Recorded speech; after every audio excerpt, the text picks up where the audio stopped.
All you'll have to do now is add just a little touch of salt, a little touch of pepper. Redo that last part, there's no salt and pepper in there.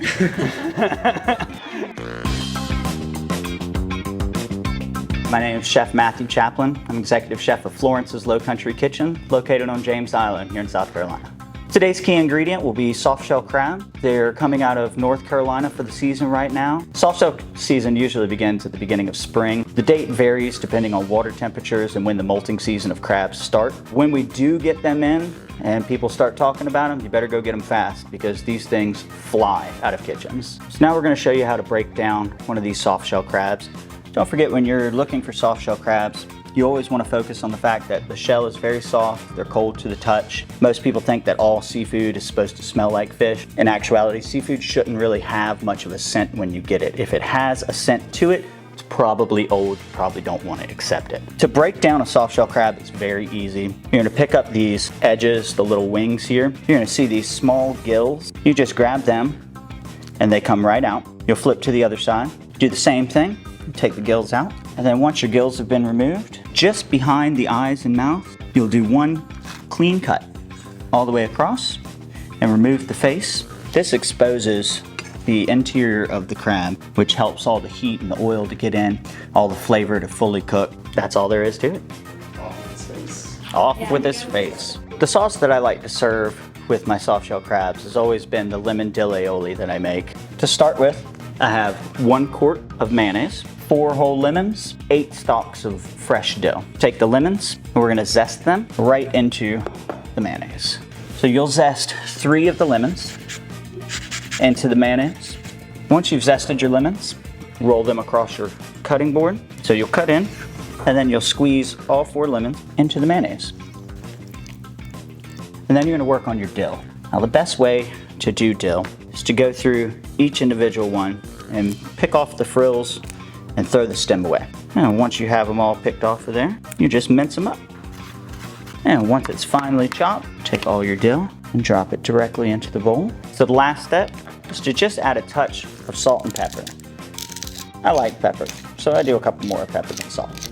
All that's left is to mix it up, and you should have a coloration pattern just like this, to where you get the speckles of the dill and little glimpses of yellow from the lemon zest. And that is our lemon dill aioli. So now we're gonna make the breader for our soft shell crabs that we're gonna fry them in. I like to start with a good base. This is called House Autry seafood breader. It's got a lot more flavor and consistency than flour does by itself. I would recommend using this. You got about 1 quart of this House Autry flour as your base.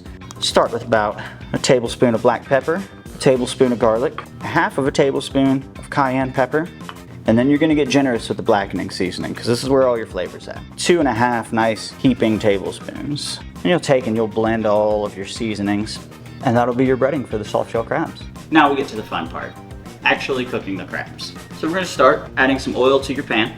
Adding about 1.5 cups of oil. What you're looking for is something to where you can actually put the base of it in, but it doesn't fully cover the crab. You wanna put your oil temp at about medium-high. Take your crabs that are now currently faceless. You're gonna dredge them through your buttermilk, get a nice coating on them. Then you'll lay them in the flour.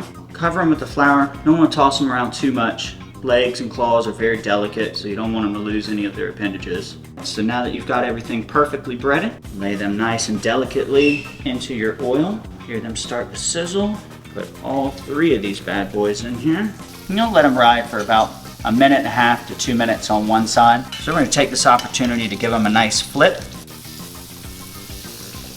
That nice golden brown color is exactly what you're looking for. So now we're at the point where these crabs are pretty much ready to come out of the pan. If you look close, you can see this yellow liquid that's starting to come out of the front end of all these crabs. That is what I'm calling the mustard. That is the internal organs of the crab cooking. Trust me, it's delicious. Once that cooks up and you see it start to come out the mouth and all that moisture is gone from it, you know they're ready. These have been cooking about 5 minutes. They're nice, they've firmed up, they're very crispy, they're perfect, they're ready to roll. You want to lay them usually on a paper towel or some sort of a cooling spot. Let that grease drain off a little bit so you don't get too much on your plate. I'm serving mine today with some fresh romaine lettuce and some local tomatoes. The last finishing touch that you'll do is add that lemon dill aioli that we made. And this is a wonderful way to serve fried soft shell crab.